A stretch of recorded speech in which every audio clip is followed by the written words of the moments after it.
Hello there, and welcome to the Kickoff Webcast for Stage 1 of the Colorado Water Loss Initiative. I'm Will Jernigan, and I'm joined by Isabel Sindry, and we're excited to be with you today. This is really just a preview of the upcoming workshops for Stage 1 that will be taking place in April and May.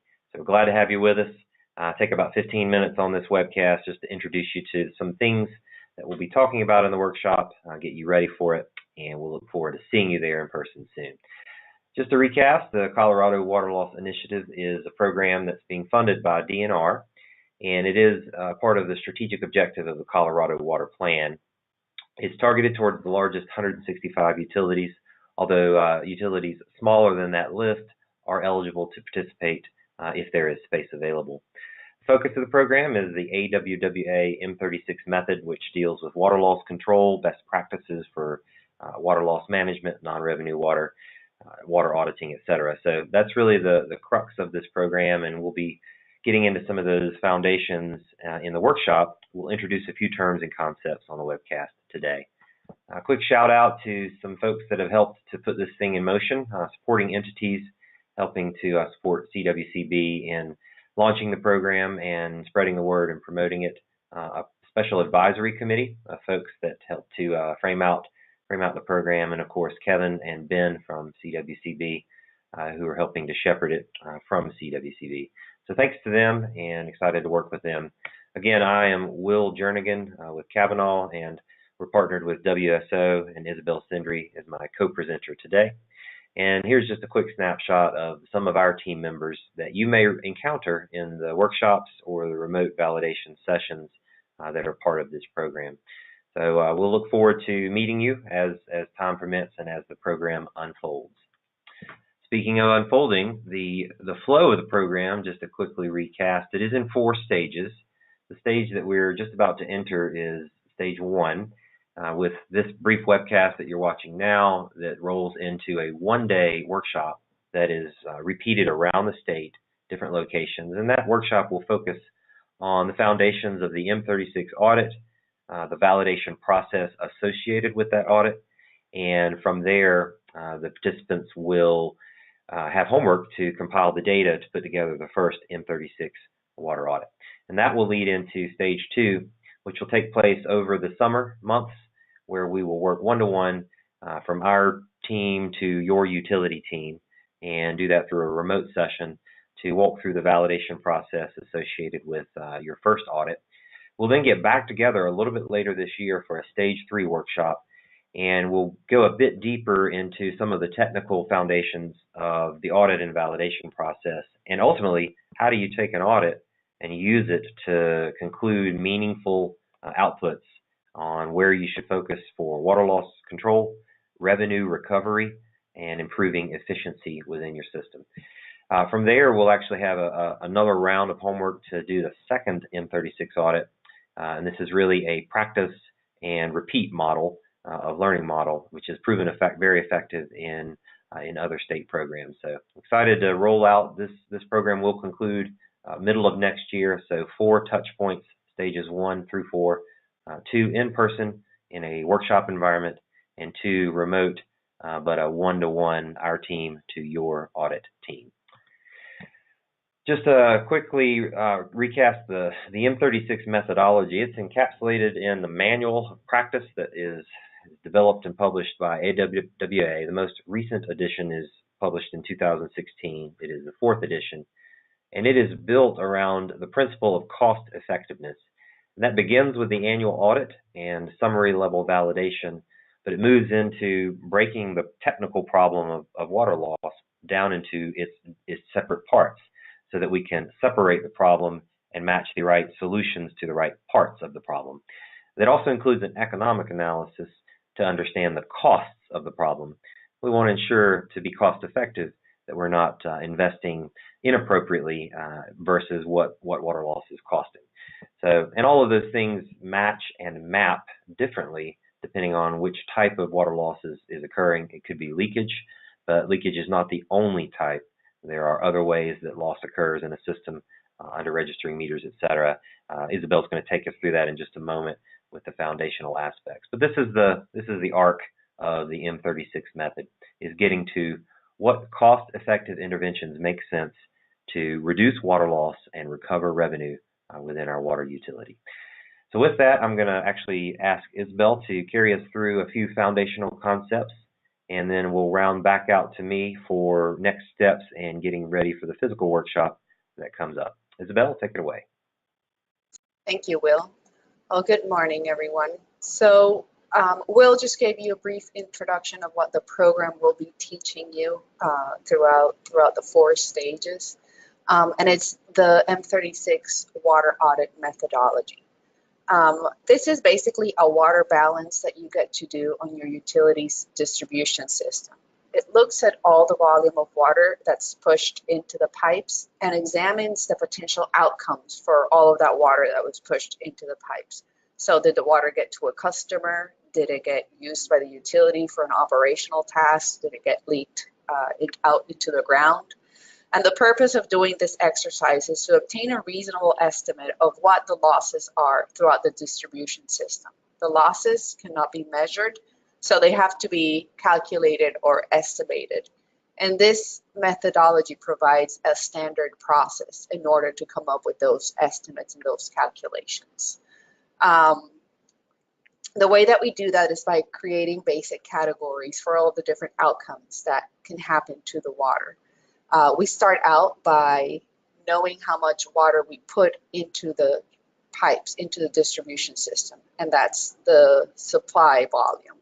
And it can be composed of either water that you're treating from your own sources and putting into the distribution system, water that's being imported from a neighboring utility, but it also has to take into account water that's exported by you to other utilities. Water that's exported, gets taken out of your system, so it's not getting lost in your distribution system. So then the next category that we look at is the authorized consumption. The authorized consumption is subdivided into 4 basic categories. It could either be billed and metered, it could be billed and unmetered, and it can be unbilled but metered, and unbilled and unmetered. These are all fun words to say all one after another. So during the workshops, we'll be explaining more in depth what all these categories encompass. But if they basically, as a group, compose water that's being authorized to be used. So it's not a water loss. So when we go back to the water balance, we know the water that's supplied into the system. We look into the authorized consumption. And then when you subtract that, you get the water losses that are estimated or that are calculated from those 2 known numbers. Within the water losses, we get to further divide that as well into apparent loss and real loss. Apparent losses are composed of 3 main categories. There's unauthorized consumption. There's metering inaccuracy, some of the customer meters that might not be registering the whole flow of volume that's going through them. And then there's data handling errors, any volume that might be miscalculated through the meter reading and bill generation process. Those 3 together will give you a total volume of apparent loss. So then when we look into our water losses and we're dividing them, we have a total volume of a water loss. We have a known volume of apparent loss that might be occurring, and then comparing those 2 will give us a volume of real loss, and that's where we get into the estimate of leakage from the distribution system. And real losses can be also further subdivided in additional exercises that will also be discussed into background leakage. These are really small leaks that are usually not detectable with traditional leak detection technologies. There's unreported leakage, and these are leaks that might be out in the distribution system that could be found if there is an effort with some special equipment to look for it. And then there's the reported leakage, and those are the leaks that most utilities deal with on a regular basis. Those are the leaks that either customers or employees see and report and then get repaired by the utility. So the way that we do this water balance is using a free water audit software. This was a software developed by the um, Water Loss Control Committee of the American Water Works Association, and it's free. It's available to anybody who wants to use it. It's based in Excel, so it's relatively simple.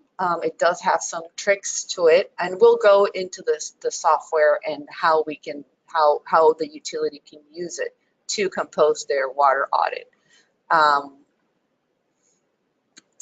To gather the data that we would need to complete the free water audit software, there's four basic areas of data collection that the person would have to look into. They would have to look into their supply data, what's produced, what's purchased, is it metered, are the meters maintained and tested, do we have any test results?